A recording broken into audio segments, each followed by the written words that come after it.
Hi everyone, welcome to my guide on Mamoswine. Before I get started, I'd like to give a shout out to UniteDB where you can find all the formulas. Without them, videos like this wouldn't be possible and we still wouldn't know what the skill ratios are, and our knowledge of the game would be much more limited than now. I'll put a link in the description below. So let's take a look at Mamoswine. Mamoswine is a defender Pokemon that was released on the 29th of September 2021. At level 15, Mamoswine has the 5th highest HP, 13th highest attack, 5th highest defense, 5th lowest special attack, and the 5th highest special defense. He has 0% crit rate, 10% cooldown reduction, and 0% lifesteal. He has high defensive stats and below average offensive stats. He's a physical attacker, so we can ignore his special attack for the most part, as his boosted attack and skills all scale with physical attack and deal physical damage. Mamoswine's auto attacks deal bonus damage to frozen enemies. This bonus damage works out to be roughly half of his basic attack damage. Enemies are frozen when they're hit by your boosted attack. All 3 icicles in Ice Shard, hit by the slam in Ice Fang, or by the shattering of the giant icicle in Icicle Crash. When he uses his ice-based skills, Ice Shard, Icicle Crash, and Ice Fang, his next attack becomes a boosted attack. If he lands one of these skills inside his point, he freezes the point, halving the scoring speed of enemy Pokemon. Freezing an enemy with his boosted attack does not freeze the point, and Mamoswine cannot freeze a point that has been made defenseless by Rotom or Zapdos. His passive Thick Fat increases his defense and special defense when he deals damage. His gain in defense and special defense is equal to 6 times his level -1 plus 20. This passive can stack up to 3 times. On the screen you can see the defensive stats of Mamoswine at level 1 and level 15 without items, with and without his passive. For some context, Blastoise, who has the highest base defense in the game, has 599, and Wigglytuff, who has the highest base special defense in the game, only has 482. The closest is Crustle with a fully stacked passive, giving him 770 defense and 590 special defense. However, Crustle only gets these bonuses when he's under 30% HP. Whereas Mamoswine can have this bonus as long as he's in combat and continues dealing damage. You might be asking, well, these are big numbers, but what do they actually mean? On this page, I've translated the defensive numbers into the amount of damage reduction these stats give. His passive gives him approximately 10% extra damage reduction at level 15 for both physical and special attacks, resulting in a 36% reduction in physical damage and 32% reduction in special attack damage. This means that instead of reducing damage he takes by a quarter, it effectively reduces the damage he takes by a third. To put this in perspective, let's take a look at Blastoise's Unite move, which is considered to do a large amount of damage. Blastoise's Unite move at level 15 with no items deals 3,370 special damage. With his passive, Mamoswine would only take 2,291 damage, which is more than 1,000 HP saved, losing less than a quarter of his max HP. Ice Shard is one of the skills that you can take at level 1 as Mamoswine. It deals a sizable amount of damage and freezes enemies if they get hit by all 3 Ice Shards. Because enemies are slowed if they get hit by any of the Ice Shards, it is quite easy to hit the enemy Pokemon with all 3 as long as one hits. Because Ice Shard comes down from the sky, it does not matter if there are Pokemon between yourself and the target. Ice Shard can be used to defend points from a range if you target your own point, as hitting the point with all 3 Ice Shards will freeze your point, doubling the time it takes for the enemy to score. It can also be used to stack your passive before a fight by landing it on the enemy team. Because it does 3 hits, your passive will be fully stacked. Icicle Crash is a direct evolution of Ice Shard. It drops 3 small icicles from the sky and then drops a large one. However, unlike Ice Shard, Icicle Crash only freezes your point when the large icicle shatters. The large icicle will shatter on its own. However, you can make it shatter faster if you hit it with tackle or high horsepower. Exploding the icicle deals damage and freezes nearby enemies. You can see that quite a lot of damage from the Icicle Crash is tied up in the shatter. So if you're planning to take Icicle Crash, you should take high horsepower to maximize your damage output. Casting Icicle Crash at maximum range allows you to instantly cast high horsepower, allowing you to shatter the icicle the moment it lands, preventing the enemy team from being able to escape the extra burst damage. The most useful aspect of the skill is that it drops icicles from the sky, allowing you to fully stack your passive before charging in with high horsepower. The second skill path you can take is Ice Fang. Ice Fang lets you pick up Pokemon in front of you and slam them either in front of you or behind you, dealing area of effect damage. While you are holding the enemy Pokemon, you cannot move or cast other skills. However, you are able to use the eject button, allowing you to pull the picked up Pokemon further towards your team. The way to do this is quite counterintuitive and it takes some practice or else you'll throw them normally. I made a short video about this, so check that out, the link is in the description. Ice Fang synergizes really well with high horsepower, as after you slam the Pokemon behind you, you can use high horsepower to shove them even further into your team. The problem with using Ice Fang is that it's melee and it requires a target. Therefore, you can't freeze your points proactively, and looking at the damage, its single target damage is stronger than an Icicle Crash if the final Icicle does not shatter, otherwise in regards to damage it loses in every single way. The second move you can take at level 1 is Tackle. Tackle deals about half the damage of Ice Shard, but it has the advantage that it is a guaranteed stun on hit, and it can be used to go over walls. This is useful if you are taking Mamoswine into the center or jungle, so that he can get over the initial wall without using his eject button. If you are taking him into lane, there's no need to take this first, as you should have this after the third set of A-bombs, and Ice Shard will be able to clear the A-bombs faster. Tackle can turn into High Horsepower and Earthquake. High Horsepower is a skill that can be used to quickly close the distance between Mamoswine and the enemy, as well as for running away, as it does not require a target. However, High Horsepower does not allow Mamoswine to go over walls. The final stomp at the end of High Horsepower is where a lot of the damage is tied up.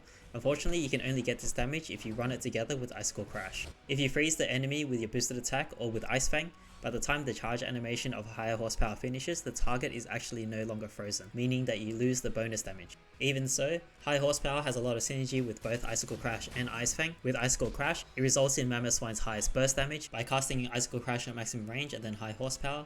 High Horsepower arrives at the same time as the final Icicle, making the final Icicle shatter instantly, freezing the enemy so that they get hit by the boosted stomp, allowing Mamoswine to get the full benefit of the boosted stomp damage as well as the shatter damage. For reference, this does about 450 more damage than Blastoise's Unite move at level 15. With Ice Fang, High Horsepower takes on the role of a displacement ability, allowing you to High Horsepower in to Ice Fang or using it after Ice Fang to push them further into your team. His final skill, Earthquake, jumps him into the air and slams him down, similar to Snorlax's Heavy Slam.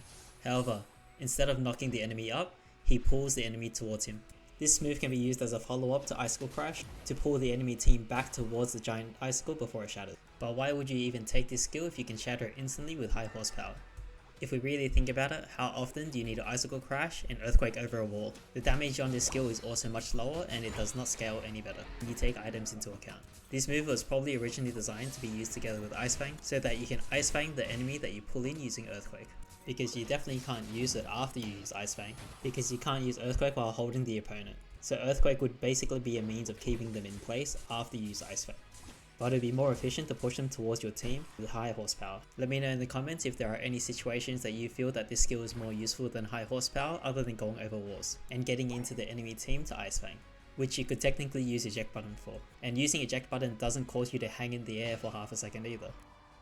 Mamoswine's Unite move causes him to jump around, dealing damage 4 times. He becomes immune to hindrances, which can be useful to prevent yourself from being crowd controlled by skills such as Gardevoir's Unite move, or blocked by walls like Snorlax's Block and Mr. Mime's Barrier. However, the most important thing here is the damage it deals. It actually deals a ton of damage, dealing 3,826 damage if you manage to land all 4 stomps. Here's a short list of Pokemon that Mamoswine can kill using his full combo, assuming both Pokemon don't have items. Gardevoir, Venusaur, Ninetales, Pikachu, Cinderace, Greninja. Of course, these days everyone's using Buddy Barrier, so it's unlikely that you'll be able to one-shot the enemy team with Mamoswine. But you'll definitely be able to force the enemy team to burn their Buddy Barriers, if they want to save their damage dealers, considering that after you use your combo, they'll most likely be crowd controlled, so that your team can clean them up. Now let's talk about the items that are worth using if you're playing Mamoswine. The first contender is Weakness Policy. Weakness Policy increases Mamoswine's attack whenever he takes damage up to 12%, which increases his damage from 325 to 381. Because all his skills scale with attack, this essentially buffs all his skill damage as well. Being a defender, he's guaranteed to be taking damage, and after using Icicle Crash and High Horsepower into the enemy team, he'll definitely be taking hits, meaning it's very easy to activate the passive. But how much does this 12% boost help him? It increases his skill damage by about 150 damage per skill and his Unite move damage by 300. In regards to boosting his skill damage, this is as good as it gets, unless you take attack weight and stack it. Speaking of attack weight, if you combine attack weight and weakness policy, it ends up increasing his attack by about 50%, raising his attack stat from 325 to 482. This adds about 400 damage to each of his skills and increases his Unite move damage by almost 900, bringing his full combo damage to 9,362, definitely putting him in some one-shot territory. The next item to consider is Muscle Band. A higher attack speed means that he can keep enemies frozen more consistently, allowing his auto attacks to do more boosted damage. The increase in skill damage from this item is negligible, but where this item really shines is the extra damage that he deals on his auto attacks based on the enemy's remaining HP. Even in a case where the enemy's HP is low at 1000 HP, each attack will still be doing a bonus 30 damage, and this damage only goes up from there.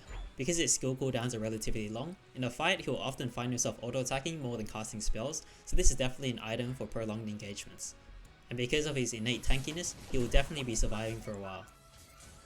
The next item is Razor Claw. To be honest, this item sounds good on paper, but in practice it doesn't work out too well on Mamoswine. Because Razor Claw requires a skill activation, and chances are you're running Icicle Crash and high horsepower, you only really get one activation of the Razor Claw. If you wanted the burst damage, you might as well have just gone for weakness policy instead, which gives you bonus HP, as you don't really benefit from the crit rate as you have 0% crit rate innately. However, a case can be made for this item if you're using the Ice Fang build, as you'll be able to benefit from the Razor Claw twice. Being a defender, Mamoswine works really well with defensive items. Focus Band is a staple defensive item for most Pokemon. Although the defensive stats on the item aren't too useful for Mamoswine because of his insanely high defensive stats, the passive of Focus Band works really well on him due to how tanky he is. Focus Band heals you for 14% of your missing health 3 times, whenever you take damage when your HP is below 25%. For example, if the Focus Band heals you at exactly 25% each time, then the item will heal your Pokemon 31.5% of your maximum HP. The best case scenario being about 42% HP if you're literally on the brink of death at each activation. Buddy Barrier is another popular option. Because of your high HP, the Buddy Barrier you'll create will be very strong as Mamoswine has a high HP stat. Not only is a shield provided to yourself, but also to one of your teammates. So in terms of team utility, this is definitely the best item. The base HP that you receive from this item is also worth more because of your insanely high resistance stats compared to other Pokemon. Luckily for the Buddy Barrier, taking damage while you're shielded still counts as taking damage, so items like weakness policy will still trigger. The only downside of this item is that it's tied to your Unite move, so you don't see the benefits of this item more than 2 to 3 times a game. Score Shield is definitely an item to consider, especially if you're considering taking attack weight, as it makes it easier for you to stack your attack weight. I probably wouldn't run this item if I was running Mamoswine in the center or jungle, as the opportunity to score a goal is much more limited. This item would be much better on Mamoswine if he had an innate shield, however he does not. Based on the stats and utility, you should definitely be picking up Icicle Crash and high horsepower almost every game. Although there are cases where Ice Fang might be more useful, the fact that Icicle Crash can be used to stack your passive from a range, allow you to get maximum damage out of high horsepower, and freeze your point from a range makes it just more useful overall. And between high horsepower and Earthquake, that's barely even a question, as high horsepower blows Earthquake out of the water in almost every metric even before items are considered. Personally, I don't enjoy stacking the attack weight, so the build I use is Muscle Band, Weakness Policy, and Buddy Barrier. This build works both in the lane and in the center. I feel that this is the most balanced build for Mamoswine, however if you want to feel extra spicy, feel free to switch out the Buddy Barrier for an attack weight. For battle items, there's no reason not to go eject button. I was planning to do this video for other Pokemon, however seeing as Sylveon's coming out next week, the next video will probably be on Sylveon. I hope you all enjoyed my guide on Mamoswine. Hopefully this video helped you decide which skills and items to use on him. If you like this type of content, please like and subscribe. If there's anything I can improve on in this video, please let me know in the comments, or if you have any other questions.